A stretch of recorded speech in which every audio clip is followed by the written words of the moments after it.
बिस्मिल्लाहिर्रहमानिर्रहीम। मैं हूं आपका होस्ट डॉक्टर नदीम और आप देख रहे हैं जदीद फार्मिंग विद डॉक्टर नदीम। मैं आपके साथ आज बहुत ही सेंसिटिव इशू को डिस्कस करने जा रहा हूं। उसकी वजह ये है कि हमारे पास जितने भी लोग हैं जो डेयरी फार्मिंग के या किसी भी फार्मिंग के बिज़नेस में आए हुए हैं, 60% के पास वसाइल ही नहीं। और ये मैं बड़ी ज़िम्मेदारी और बड़ी ईमानदारी से आपको ये डाटा दे रहा हूँ।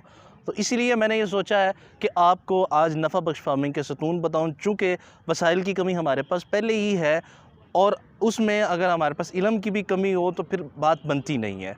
तो बेसिकली सतून तो 3 ही होते हैं डेवलप्ड जो फार्म होते हैं, उनमें होता है फीडिंग, ब्रीडिंग एंड मैनेजमेंट। लेकिन मैंने आपसे पहले डिस्कस कर लिया, ये डेवलप्ड फार्म्स की हम बात कर रहे हैं जो कि लाखों रुपए मंथली अर्न कर रहे हैं, उनका रेवेन्यू डे का ही कोई लाखों में जाता है। तो अब मैं यहाँ पे बात कर रहा हूँ मेरे उन भाइयों की जिनके पास वसाइल की कमी है और वो फिर भी उन जानवरों की खुराक को भी पूरा कर रहे हैं, उनको लेके भी चल रहे हैं और फिर उनके बच्चों की भी खुराक को पूरा कर रहे हैं। तो मैं आप लोगों के साथ आज नफ़ा बख्श फार्मिंग के सतून डिस्कस करने जा रहा हूं। तो मेरी आपसे गुजारिश है कि ज़रा हमतन गोश हो जाइए, क्योंकि ये इंशाल्लाह आपके डेयरी फार्मिंग के ट्रेंड को और डेयरी फार्मिंग के प्रॉफिट को यकसर बदल के रख देगा इंशाल्लाह। तो सबसे पहले मैंने पहले ही आपसे डिस्कस कर लिया कि हमारे पास वसाइल की कमी है। तो पहला ही पॉइंट जो है, पहला ही सतून जो है वो रिसोर्स मैनेजमेंट है। अब आप सुन लीजिए रिसोर्स के अंदर क्या क्या चीज़ें आती है। आपके रिसोर्स के अंदर सबसे पहले आपकी अफरादी क़ुव्वत आती है। आप हैं या आपका कोई भी जो है मुलाजिम है वो काम कर रहा है, वो है, आपने उसके रिसोर्सेज जो हैं उसको डिस्कस कर जो है ज़ेर नज़र रखना है। आपका काशुदा रकबा, आपके जो है जानवरों की स्टोरेज के लिए जो स्टोरेज प्लेस है या बंकर हैं, आपका जानवरों का डंग है, आपके जानवरों का पानी जो है वो पीते हैं वो है, और सबसे बढ़ के जो है आपका शेड है। और मैं गोबर को भी, जो डंग है उसको भी इसमें शुमार करता हूँ, क्योंकि इसके भी बहुत सारे ऐसे मुसर्रफ़ हैं जिनको आप इस्तेमाल करें तो आपका 10 से 15 किलो का ये तकरीबन बिक जाता है। तो ये आपके रिसोर्सेज़ हैं और मैं आपको बड़े यकीन से ये बात कह रहा हूँ कि अगर आप अपने इन्हीं रिसोर्सेज़ को, सिर्फ़ इन्हीं रिसोर्सेज़ को मैनेज करना सीख लें, इन्हीं रिसोर्सेज़ की अगर आप एक अच्छे तरीके से दानिशमंदाना जो है उनका इस्तेमाल अगर कर लें तो ये बड़ा बेहतरीन हो जाएगा और आपका प्रॉफिट होता थोड़ा थोड़ा ही है, फ़र्क पड़ता है, तो इसी से बड़ा ज़बरदस्त फ़र्क पड़ जाएगा। अच्छा, पॉइंट नंबर 2 जो है, ये बड़ा एक हॉट टॉपिक है, उसकी फीडिंग। तो आपने कैसे उसकी फीडिंग करनी है, ड्राई को कौन सी कितनी सीपी चाहिए, जो आपके जानवर हैं यानी कि जो दूध नहीं दे रहे, आपके प्रेग्नेंट जानवर हैं उनको क्या चाहिए, कितनी फीड चाहिए, कितनी सीपी चाहिए, और आपके मिल्किंग एनिमल हैं उनको कितनी सीपी चाहिए, और फिर ये सारी उनकी रिक्वायरमेंट भी आपने पूरी करनी है, उनकी ग़िज़ाई ज़रूरियात भी पूरी करनी है, और उसके साथ साथ आपने ये भी देखना है कि आपका बजट भी बड़ा मुनासिब होके जा रहा है। तो ये आपका पॉइंट 2 है।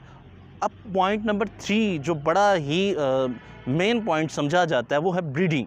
तो आपने जो जानवर की ब्रीड है वो आपने करवानी है। ब्रीडिंग से मुराद ये है कि आपने जानवर को, जिसे वो कहते हैं नया दूध करवाना या प्रेग्नेंट करवाना, ये ब्रीडिंग है। और ब्रीडिंग में एक बड़ा कॉमन सा डेयरी फार्म्स पे जो रूल है वो ये कि आपका 80 to 95% जो आपके जानवर हैं वो कोई तीसरी या चौथी हीट पे प्रेग्नेंट हो जाएं। इंशाल्लाह मैं इन सारे पॉइंट्स को, ये सारे सतूनों को एक अलग वीडियो में, एक, क्योंकि ये इतने बड़े पॉइंट्स हैं, अगर इन पे 1 घंटे की भी वीडियो बनाई जाए तो थोड़ी है, लेकिन वक्त को मलूज़े खातिर रखते हुए, वक्त आपके पास भी थोड़ा है और काम ज़्यादा करने को है, चैलेंजेस आपके ज़्यादा हैं, तो मैं इंशाल्लाह इन एक पॉइंट्स की, जो आपके साथ 10 मैं सतून डिस्कस करने जा रहा हूँ, सेपरेटली आपके लिए वीडियो होगी। और अगर आप अपने नफ़ा बख्श फार्मिंग को जारी रखना चाहते हैं और करना चाहते हैं, या अपने एक नुकसान शुदा या दिवालिया निकले हुए फार्म को चढ़ाना और बढ़ाना चाहते हैं, तो आप ज़रूर इनको देखिएगा। इंशाल्लाह ये पूरी सीरीज़ बना दी है नफ़ा बख्श फार्मिंग के सतून की,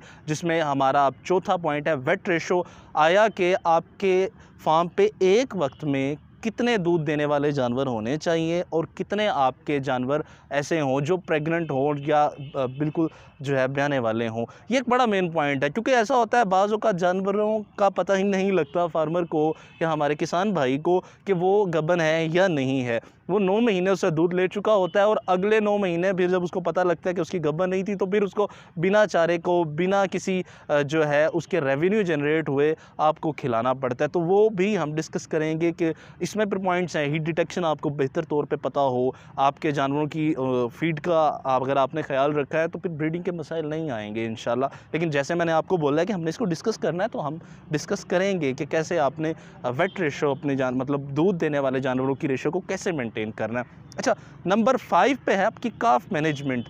आपने जानवरों को ब्रीड भी करवा लिया, बहुत अच्छा हो गया, आपके जानवर सूख गए। अब आपका जो फल है, काफ को जो है ना फल बोला जाता है, और बड़ी इंटरेस्टिंग बात है कि तोहफ़ा है ये। उस फल को आपको बेहतर पता है कि वो कैसा जो है उसको एक फल देने वाले दरख्त को कितनी संभाल की ज़रूरत है। तो काफ मैनेजमेंट के बारे में इंशाल्लाह आपसे डिस्कस करेंगे। छठा जो नंबर है वो जेनेटिकली स्ट्रॉन्ग एनिमल्स है।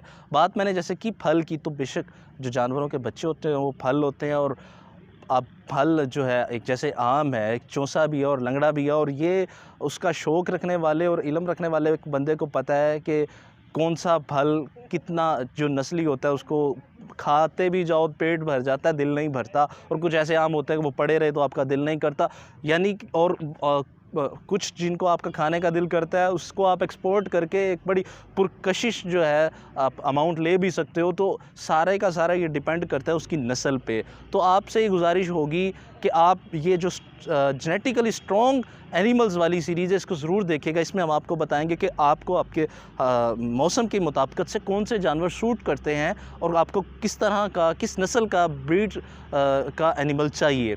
अच्छा, नंबर 7 पे है आपकी प्रोडक्ट मार्केटिंग। आपने माशाल्लाह रिसोर्स मैनेजमेंट बहुत अच्छे तरीके से की, फीडिंग आपकी बेहतरीन होगी, ब्रीडिंग आपने देख ली, वेट रेशो को आपने मैनेज कर लिया। अब आपका जो है मसला है कि आपका जो पैदावारी जो पॉइंट है उस पे आप आके रुक जाते हैं कि आपने जो दूध है वो किधर देना। आपने अपने जो प्रोडक्ट्स हैं उनकी मार्केटिंग को जो है बड़े ही, जैसे वो कहते हैं ना, दानिशमंदाना तरीके से करना है। और अगर आप इसको कर लेते हैं तो आपकी जो से वो कहते हैं ना ज़िंदगी गुलजार हो जाएगी इंशाल्लाह।